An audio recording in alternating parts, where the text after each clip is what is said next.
Olá pessoal, olá família típica, nós estamos aqui para mais um encontro no canal Direito Especial, o canal que traz sempre informações para você sobre os direitos da pessoa com deficiência. E o assunto que nós vamos tratar hoje é um assunto muito moderno, muito atual, gerou muito ruído nas redes sociais, muita preocupação das famílias, dos pais e das mães de pessoas com TEA, porque havia no CNJ, na sétima sessão ordinária do CNJ, sétima sessão ordinária de 2023, que ocorreu no último dia 9 de maio, na pauta de deliberações, um pedido de um plano de saúde para que o CNJ decidisse que os juízes de direito só pudessem julgar as liminares relacionadas à cobertura de tratamento de terapias do autista em ações contra plano de saúde, seguindo necessariamente e obrigatoriamente os pareceres do NATJUS. Bom, muitos de vocês possivelmente não sabem o que é NATJUS, não sabem exatamente quais são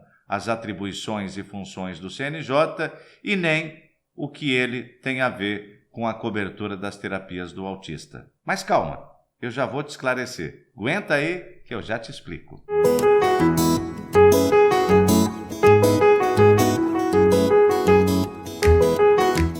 Pois é, gente amiga, muito ruído nas redes sociais essa semana por conta de um julgamento que aconteceu no dia 9 de maio, terça-feira, na sétima sessão ordinária do Conselho Nacional de Justiça. Bom, você precisa saber de algumas coisas para poder acompanhar o tema que nós vamos conversar aqui hoje. A primeira delas é o que é o CNJ. CNJ é a sigla para Conselho Nacional de Justiça. E o que é Conselho Nacional de Justiça?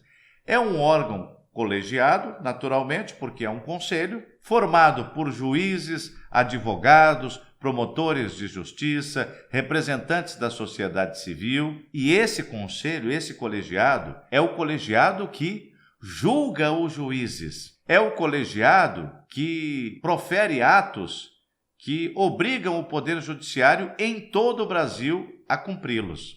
É o órgão de controle e administração do Poder Judiciário Nacional. Então, quando o CNJ toma uma decisão de âmbito abrangente, essa decisão vale para todo o país. Quando ele edita uma resolução, uma portaria, estes atos normativos devem ser seguidos por todos os juízes do Brasil inteiro. Mas a competência do CNJ é sempre uma competência administrativa. O CNJ não é um órgão para onde as pessoas podem ir reclamar de uma decisão do Poder Judiciário que lhe tenha desagradado. Ou seja, se eu tiver um processo judicial e o juiz der uma decisão que me contrarie, eu não posso ir ao CNJ reclamar dessa decisão, porque o CNJ não tem competência jurisdicional. A competência do CNJ é sempre competência administrativa. Então, se eu tiver um processo e tiver uma decisão que me contrarie, o que eu tenho que fazer é recorrer para um juiz de uma instância superior àquele que proferiu a decisão que me desagradou. Entendeu a diferença entre competência jurisdicional e competência administrativa? Bom, se não entendeu, nós temos ainda alguns minutos para você entender direitinho. O Conselho Nacional de Justiça se reúne de tempos em tempos em sessões ordinárias e também extraordinárias para julgar as pautas que lhes são apresentadas.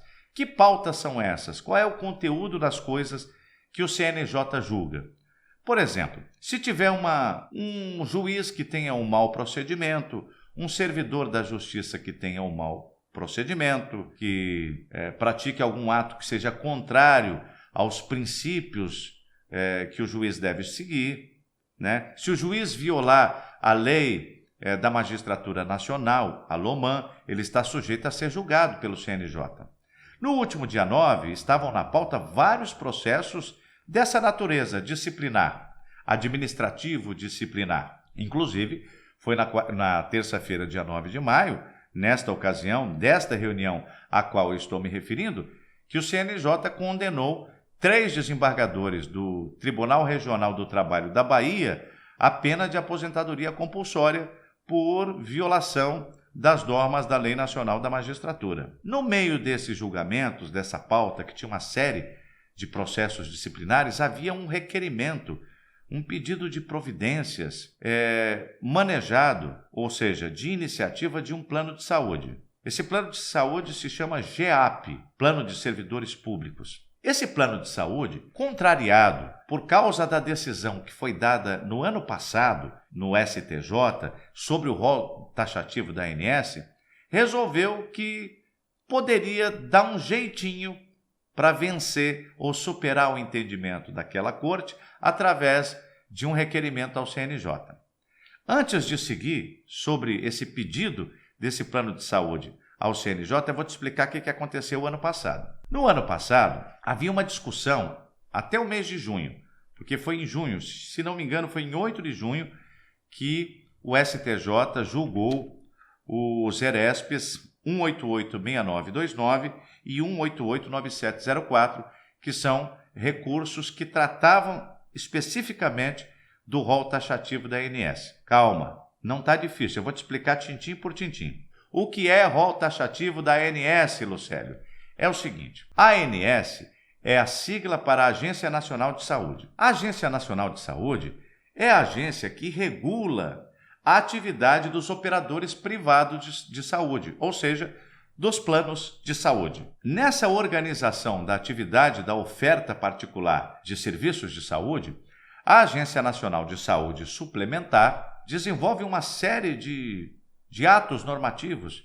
Inclusive, ela tem uma lista, que é prevista em lei, de procedimentos que os planos de saúde privados são obrigados a oferecer para os seus clientes. Essa lista da ANS, com todos esses procedimentos, medicamentos, intervenções, terapias, deve ser seguida obrigatoriamente por todos os planos de saúde. Havia uma dúvida com relação a essa lista até o julgamento pelo STJ.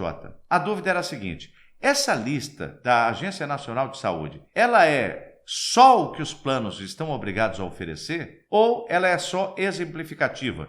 Será que os planos podem e devem oferecer outras terapias que não estão nessa lista, caso algum médico de algum cliente assim prescreva? Até que o STJ fizesse esse julgamento, os juízes de direito das primeiras instâncias estavam divididos. Uma parte deles achava que a lista era meramente exemplificativa, ou seja, apesar de existir uma lista, ela não era rígida. Poderia o plano ser obrigado a custear outro serviço, outro procedimento, mesmo que ele não estivesse na lista. E outros juízes entendiam que os planos de saúde só estavam obrigados a oferecer a cobertura daqueles procedimentos que estavam na lista. Ou seja, para alguns o rol era taxativo, para outros o rol era meramente exemplificativo. Quem achava que era taxativo achava que não tinha que ter nada além daquela lista. E quem achava que era exemplificativo entendia que poderia também o plano de saúde ofertar outros serviços médicos que não aqueles que constavam da lista. A explicação é um pouco longa, mas é importante para que você entenda. Pois bem, no dia 8 de junho de 2022, o STJ julgou em recurso repetitivo esse tema. O rol da ANS é taxativo ou não é taxativo? Para o desespero de muitos, o STJ decidiu que sim, o rol da ANS é taxativo em regra. Veja, taxativo em regra. Se é taxativo em regra, significa que comporta exceção, que cabe exceção. E a exceção era a seguinte: o STJ decidiu que, olha, o rol da ANS, a lista de procedimentos da ANS é taxativa, mas existem exceções, como no caso, por exemplo, de um médico, um neuropediatra, por exemplo, de uma criança autista, prescrever uma terapia que não tenha nenhum substituto que sirva para a mesma coisa dentro do rol da ANS. Então, esse era um dos requisitos para você permear e flexibilizar a taxatividade, a rigidez do rol da lista da ANS. Primeira exigência era que, se o tratamento que estivesse fora do rol da ANS, que o neuropediatra do autista prescrevesse, não tivesse um substituto dentro da lista existente, aí essa lista poderia ser flexibilizada, porque ela não tem não teria nenhuma outra alternativa que servisse para a mesma finalidade terapêutica. Esse é o primeiro requisito, mas tem outros. Não basta que não tenha um substituto. Essa terapia prescrita que não está no rol, ela tem que ter evidência científica de que ela funcione. E o STJ decidiu como é que se prova que tem evidência. Várias maneiras de provar a evidência. Uma delas é ter algum parecer favorável do Natijus. Calma que você vai saber o que é Natijus. A outra é ter parecer favorável da ANS. A outra é ter reconhecimento do CONITEC. Alternativamente, qualquer um deles, não precisa ser todos esses órgãos reconhecendo a eficácia da terapia. Se algum deles reconhecesse, pronto, já estava resolvido. Não tem substituto, tem evidência, tem que fazer a cobertura, ok? Entendeu isso? E se nenhum órgão desses aí, nacionais, reconhecesse a evidência, mas algum órgão internacional de outro país, Estados Unidos, França, Inglaterra, Alemanha, tivesse reconhecendo, aí também isso também serviria como prova da evidência daquela terapia recomendada, ainda que não estivesse no rol da ANS. Desta forma, embora o STJ tivesse dito que o rol da ANS era taxativo, para as terapias que interessam e que são necessárias para o público autista, para a clientela autista, foi totalmente ineficaz a taxatividade do rol. Porque as terapias que os autistas precisam, todas elas atendem a essas condições para poder flexibilizar o rol da ANS. Daí, os planos de saúde passaram a ser obrigados, desde então, a oferecer todas as coberturas de todas as terapias que o autista necessita. ABA, intervenção no comportamento, musicoterapia, terapia ocupacional, psicólogo, fonoaudiólogo, fisioterapeuta e tudo mais. Tudo com evidência, tudo atendendo aos requisitos da decisão do STJ e, portanto, flexibilizando esse rol taxativo da ANS. Os planos de saúde, naturalmente, não gostaram dessa decisão. Só que, depois do STJ, não existe uma outra instância, um tribunal superior, onde você possa tratar desses assuntos, que são assuntos de lei federal. O STF é superior ao STJ, mas lá só trata de assunto constitucional. Esse assunto não é um assunto, pelo menos à luz do interesse dos planos de saúde, não é um assunto diretamente constitucional, em termos diretos. Então, terminou ali no STJ. E como terminou no STJ e os planos de saúde não desistem, eles querem economizar dinheiro, eles não querem continuar bancando os tratamentos dos autistas, eles dizem que os tratamentos são muito caros, que o custo é muito alto. Eles foram tentar, no Conselho Nacional de Justiça, reverter essa decisão do STJ para não ter mais que bancar o tratamento das pessoas com TEA. E para você entender qual foi o pedido que esse plano de saúde fez ao CNJ, ao GEAP, foi para que o CNJ obrigasse os juízes a somente deferirem liminares para tratamentos de cobertura de plano de saúde, quando uma pessoa ajuizasse uma ação, quando o tratamento solicitado fosse aprovado, reconhecido por pareceres do Natijus. Você precisa saber o que é Natijus para entender o que foi que o plano de saúde pediu. Eu vou te explicar o que é Natijus. Natijus é a sigla para Núcleo de Apoio Técnico ao Judiciário. Núcleo de Apoio Técnico ao Judiciário. O Natijus foi criado pela Resolução 238 de 2016 do CNJ. E por que em 2016 foi criada essa resolução? Porque antes de 2016, houve um grande levante de cidadãos e cidadãs brasileiras indo até a justiça para pedir serviços de saúde que o SUS não disponibilizava. Era medicamento, era tratamento, era cirurgia, enfim, umas internações, era uma série de coisas que as pessoas pediam ao judiciário. E como houve um volume muito grande, a partir da década de 2010, de pessoas indo para a justiça para poder pleitear esse tipo de direito relacionado a medicamentos e tratamentos, os juízes, como não entendem nada de medicina ou de saúde, porque eles são formados em direito, frequentemente davam decisões que não eram adequadas do ponto de vista terapêutico. Ou seja, você dava uma decisão mandando o Estado ou o município fornecer um medicamento que não era o mais adequado para aquela pessoa. Os juízes mandavam o poder público, ou às vezes até instituições privadas, a fornecerem um tratamento, um equipamento, uma prótese, alguma coisa que não era o mais adequado para aquele paciente. Muitos desses pacientes, naturalmente, iam à justiça com uma recomendação médica, com um atestado, um encaminhamento, mas às vezes aquele profissional não era o melhor especialista para poder fazer aquela prescrição.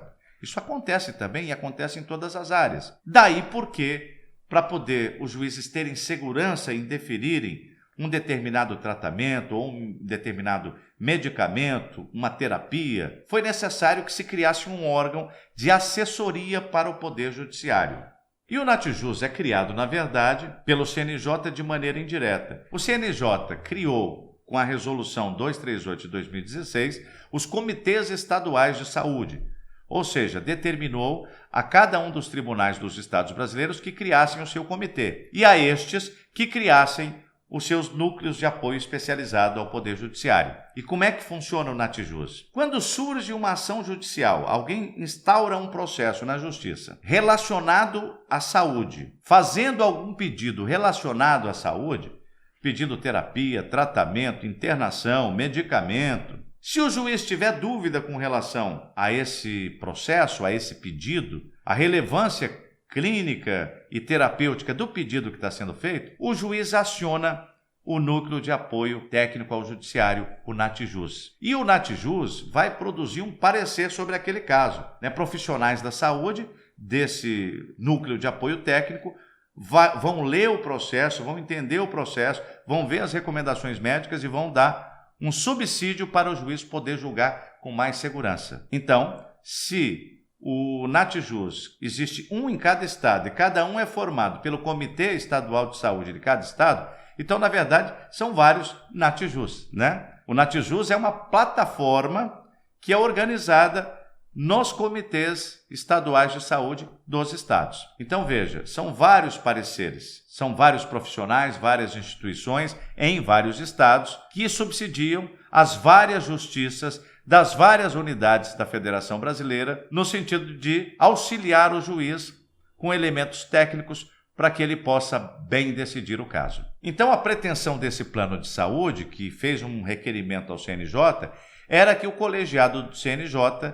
determinasse que, a partir de agora, que doravante, todos os juízes estivessem subordinados aos pareceres do Natijus para poder decidir questões de saúde. Apesar de muita gente ter ficado preocupada com isso, no primeiro momento em que eu ouvi falar dessa história, que o pessoal estava preocupado com esse julgamento, desse requerimento que o GEAP fez ao CNJ, eu já tranquilizei as pessoas com quem eu conversei. Eu disse, isso não é possível. O que não é possível? Não é possível o STJ tomar uma decisão da forma como pretende o plano de saúde que fez o requerimento. O CNJ não pode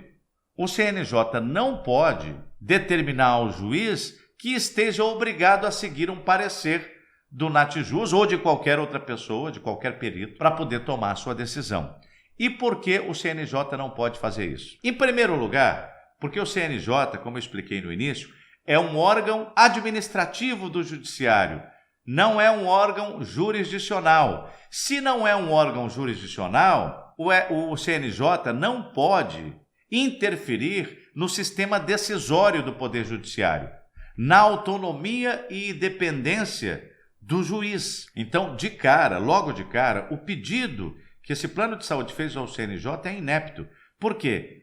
O CNJ decidir que um juiz está limitado a um parecer do Natijus para poder decidir sobre a terapia de uma criança autista que comparece em juízo é interferir na liberdade decisória do juiz. Primeiro porque esta questão do rol taxativo da ANS já está decidida pelo STJ, que já deu as soluções. O STJ já disse a que tipo de prova o juiz está subordinado. O STJ, sim, pode dizer qual é o método que os juízes devem usar para fazer o julgamento. O STJ pode, porque as ações todas vão, no final, parar no STJ através de recurso especial. E o STJ é um órgão jurisdicional que dá a última palavra na interpretação da lei federal. Então, quando o STJ disse, olha, o rol da ANS é taxativo, mas se o tratamento que for requerido em juízo ele não tiver nenhum substituto no rol, se ele tiver evidência, se tiver reconhecimento de tais e tais e tais instituições, o rol da ANS pode ser flexibilizado para atender aquela necessidade. Essa solução já foi dada. Se o CNJ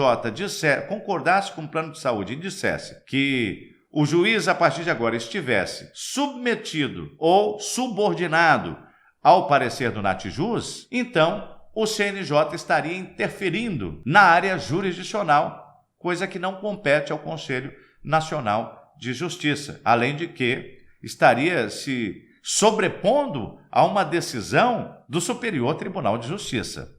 Aí muitos podem perguntar, mas por que esse plano de saúde quer tanto que siga o Natjuz? O Natjuz não aprova, ele vai contra as terapias que os autistas precisam? Não é isso. Na verdade, o Natjuz tem aprovado as terapias que os autistas precisam. O Natjuz, é bem verdade, tem feito alguns questionamentos sobre a metodologia que afere a eficácia de algumas terapias muito pontuais, mas ele não tem dito que aquela terapia é irrelevante, nenhuma dessas terapias que os autistas mais frequentemente utilizam. Mas aqui, uma vez que você consegue subordinar o juiz a um tipo de parecer que vem de algum lugar, quando você consegue fazer isso, você consegue, de alguma maneira, interferir no parecer, influenciar o parecer. Compreende isso? Eu não estou dizendo aqui que alguma pessoa lá do Natjuz, desse núcleo técnico, vá fazer alguma coisa, dar um parecer para favorecer interesse de plano de saúde. Não é isso. Mas é que, como são vários Natjuz nos 27 estados da federação, esses núcleos estão distribuídos em 27 estados, de um país enorme como esse, cedo ou tarde, em algum lugar, em algum desses núcleos, pode surgir um parecer que seja contrário ao interesse do tratamento da pessoa com TEA, ou ao contrário, ou opinar contrariamente quanto à evidência desta ou daquela terapia, e esse entendimento se irradiar pelo Brasil inteiro, de modo que chegue um dia que os planos não precisem mais oferecer ou garantir a cobertura destas terapias. Mas além destes motivos, tem outros. Tem um que está, inclusive, previsto no CPC. CPC é Código de Processo Civil. O Código de Processo Civil é a lei brasileira que diz como é que acontece o processo, que disciplina, que cria os ritos processuais. Quais os ritos o juiz e os servidores da justiça, as partes, advogados e promotores devem obedecer para que a gente chegue ao final do processo com uma decisão justa, com uma sentença justa. Pois é, no Código de Processo Civil, no artigo 479, está previsto o seguinte: o juiz apreciará a prova pericial de acordo com o disposto no artigo 71, indicando na sentença os motivos que o levaram a considerar ou a deixar de considerar as conclusões do laudo, levando em conta o método utilizado pelo perito. Ora, se a lei está dizendo que o juiz não está adstrito nem à conclusão do perito ou do laudo pericial, como é que ele poderia ser subordinado a um parecer do núcleo técnico? O Natjuz, quando foi criado, ele foi criado como órgão complementar para auxiliar o juiz, não para mandar no juiz. Porque se o juiz for obrigado a seguir um parecer do Natjuz, quem manda no juiz é o Natjuz, quem decide é o Natjuz, não é mais o juiz, não é verdade? Se o juiz estiver obrigado a seguir qualquer laudo, não precisa de juiz, precisa só de laudo, que aí você já sabe qual é o resultado do processo. Então, naturalmente, isso seria, além de tudo, uma violação das prerrogativas do juiz, da liberdade do juiz de julgar segundo o seu livre convencimento motivado. E pior, prejudicaria, nesse caso específico, desse pedido específico, se o CNJ concordasse e viesse a deferir esse pedido, prejudicaria as famílias dos autistas, as famílias atípicas. Então, em suma, não é possível que o CNJ tome uma decisão dessas. Essa decisão é juridicamente inviável, porque não é da alçada do CNJ decidir sobre essas coisas e tem disposição legal em contrário a esse tipo de subordinação de juiz a laudos ou pareceres. Então, gente, Você que ouviu falar desse assunto, muitos de vocês ouviram, outros não, do julgamento do CNJ, fiquem tranquilos, isso não vai acontecer, porque a lei brasileira proíbe. Não é possível que isso aconteça. O resultado do julgamento do dia 9, da 7ª sessão ordinária do CNJ, foi que o relator desse pedido, que foi feito pelo GEAP Saúde, opinou pela improcedência total do pedido. Ele ainda argumentou que o Natjuz foi criado por resolução do CNJ para ser órgão consultivo e essa consulta não é de seguida obrigatória. Os pareceres do Natjuz não são vinculativos, eles são facultativos. O juiz extrai dele o que quiser, utiliza as informações da sentença da maneira que quiser e o juiz pode, inclusive, refutar a conclusão a que chegou aquele profissional que produziu o parecer. No dia do julgamento, foi possível só fazer o voto do relator, que tende a ser acompanhado por todos os outros conselheiros, em razão do tempo, porque eles julgaram muitos processos naquele dia, a hora já estava avançada e eles marcaram o novo julgamento, para a continuidade desse julgamento, para o dia 5 ou dia 6 de junho, eu não me lembro exatamente, numa sessão extraordinária. Eu espero que esse vídeo tenha sido útil para você. Se você achou essas informações úteis, não esquece de fazer uma coisa. Inscreva-se no canal, clique no sininho para ser notificado e compartilhe esse vídeo com outras pessoas que, como você, têm interesse e se preocupa com esses assuntos que a gente disponibiliza aqui para vocês. Muito obrigado e até a próxima.